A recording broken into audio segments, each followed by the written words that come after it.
Diable Jump.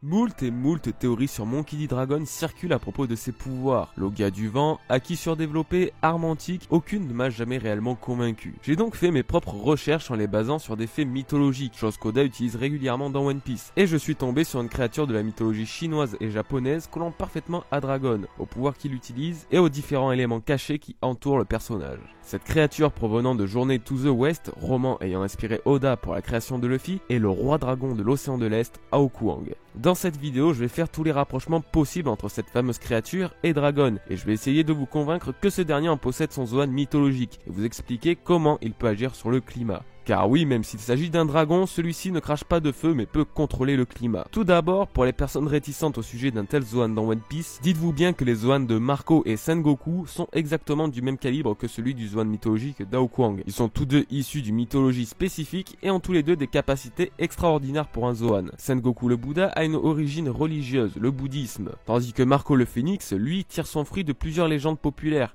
chrétiennes, perses, grecque ou encore romaine. À partir de ce moment-là, une créature provenant de la mythologie japonaise, tout en étant particulièrement connue, est totalement envisageable comme Zoan mythique. C'est même plus que probable qu'un tel fruit apparaisse à un moment ou un autre. De plus, j'insiste bien sur le fait qu'Oda s'est déjà inspiré de nombreuses choses à propos de Journey to the West, roman où Aokuang se fit connaître. Voyons désormais les points communs liés au pouvoir. Chaque apparition de Dragon est liée à un changement climatique important, basculant d'un temps doux à une véritable tempête de vent et de pluie. Le moment le plus flagrant est lors de sa première apparition à Locktown. Alors qu'il est sans doute à l'origine de l'éclair ayant sauvé Luffy in extremis du coup de lame de Baggy sur l'échafaud, c'est aussi lui qui a déclenché la bourrasque pour sauver son fils des mains de Smoker peu de temps après. Déjà, dites-vous que le Logia du vent ne pourrait pas particulièrement générer des éclairs d'une façon si précise. Ensuite, quelques centaines de chapitres plus tard, nous découvrons qu'il était aussi présent à l'incident de Grey Terminal, où cette fois-ci, c'est carrément une explosion qui ouvra la voie aux villageois piégés par le feu. Bon, on est tous bien d'accord pour dire que Dragon contrôle le climat, ça ne fait aucun doute.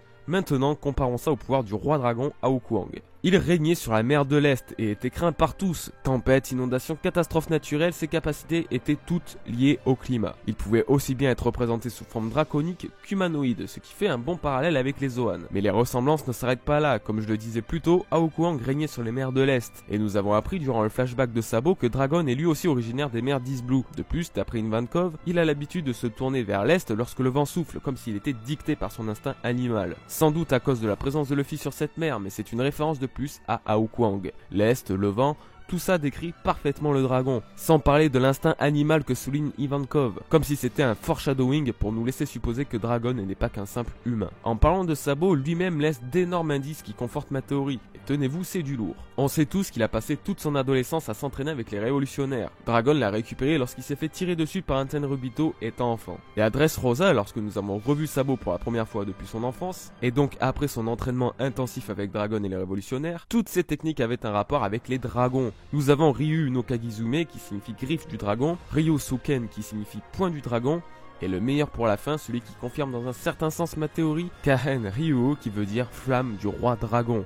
Oui, le roi dragon, tout comme Aokuang, le roi dragon de l'Est. Gardez en tête que Sabo a été entraîné par les révolutionnaires pendant tout ce temps, et sans doute par Dragon. Ça voudrait dire qu'il a basé ses techniques sur celles de son mentor, comme pour lui rendre hommage à lui et à son Zoan. Ce qui serait un peu similaire au cas de Koala qui a appris le karaté des hommes poissons en hommage à Fisher Tiger, son sauveur. Après, un autre petit détail qui va dans le sens de ma théorie, nous avons la proue du bateau des révolutionnaires en forme de dragon. Oui, je sais, ça peut paraître con, mais bon nombre de pirates ont une proue de navire liée à leur pouvoir ou à leur personnalité. Jack, l'une des calamités de Kaido par exemple, il possède le fruit du mammouth et la proue de son navire est une tête de mammouth. Big Mom, bien qu'elle n'ait pas un fruit du démon lié aux sucreries, a un bateau à l'effigie de son plus grand péché, la gourmandise. Son prénom aussi peut être un indice important, même si ça paraît gros. Dragon pourrait donc sous-entendre un pouvoir lié au dragon, tout comme Smoker qui possède un fruit du démon de la fumée, ou encore Ener qui pourrait signifier énergie avec son fruit de la foudre. Je sais, c'est un peu con comme exemple, mais au moins vous viendrez pas dire que ce n'est pas une raison valable et que ça n'a pas de sens, alors que finalement, Oda utilise déjà ce procédé dans le manga. Tous ces petits indices dissimulés un peu partout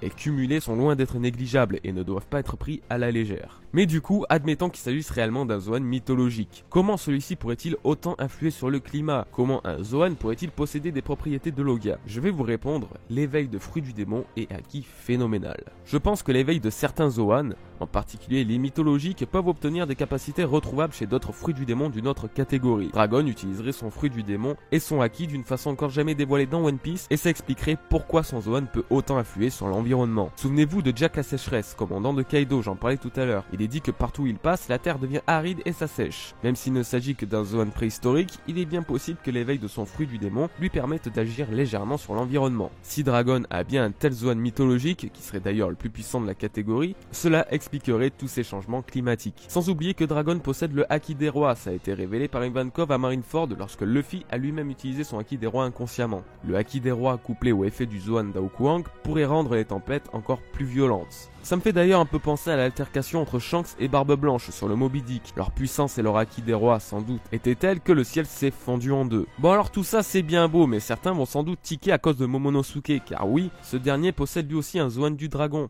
Alors si vous avez oublié, il s'agit d'un fruit artificiel créé par Vegapunk, donc ce n'est pas obligatoirement un modèle unique. Et même au contraire, ça va un peu dans le sens de ma théorie finalement. Je vous invite à regarder ma théorie sur le secret de Vegapunk, c'est super intéressant pour la suite de cette vidéo. J'explique que pour moi, Vegapunk a fait partie des révolutionnaires à un moment de l'histoire, et le fait qu'il porte une véritable admiration au dragon, comme nous avons pu le voir à Punk Hazard, pourrait confirmer ce que je pense du Zoan de Monkey D. Dragon. De plus, quand on regarde le fruit de Momonosuke, qui est un Zoan artificiel je vous rappelle, eh bien il peut créer des nuages sur lesquels il s'accroche pour voler.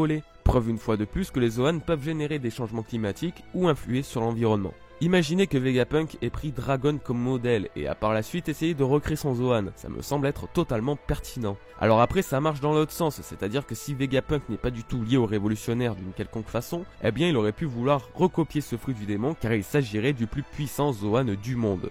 Et par la suite, son intention était de le donner à un haut gradé de la marine ou du gouvernement afin de pouvoir lutter équitablement contre les forces révolutionnaires ou même contre les pirates. J'ai encore un petit élément intéressant, cette fois-ci c'est un rapport avec Barbe Noire. Nous savons qu'ils sont en train de traquer les utilisateurs de fruits du démon, comme l'a dit Jinbe, sans doute pour se constituer un équipage encore plus puissant à base de ces fameux fruits. Nous savons aussi qu'il a attaqué Baltigo et les révolutionnaires, sans raison apparente et sans aucun lien avec le gouvernement mondial. Et si c'était justement pour s'emparer du fruit de Dragon et des fruits d'autres révolutionnaires, ça serait la seule explication possible de son attaque, étant donné que les révolutionnaires et pirates n'ont généralement aucune confrontation entre eux. Dans tous les cas, je reste persuadé d'avoir vu juste. Les indices sont beaucoup trop importants et nombreux pour que ce soit qu'une coïncidence. Bien sûr, libre à vous de ne pas croire à cette théorie, mais je pense qu'elle mérite vraiment qu'on s'y intéresse et qu'on s'y penche sérieusement dessus. Donc si vous avez d'autres éléments pouvant valider ma théorie, n'hésitez surtout pas à m'en faire part. D'ailleurs, si cette vidéo vous a plu les amis, pensez à laisser un petit pouce bleu, ça me ferait extrêmement plaisir. Je vous dis à très bientôt pour une nouvelle vidéo, merci à tous d'être de plus en plus nombreux,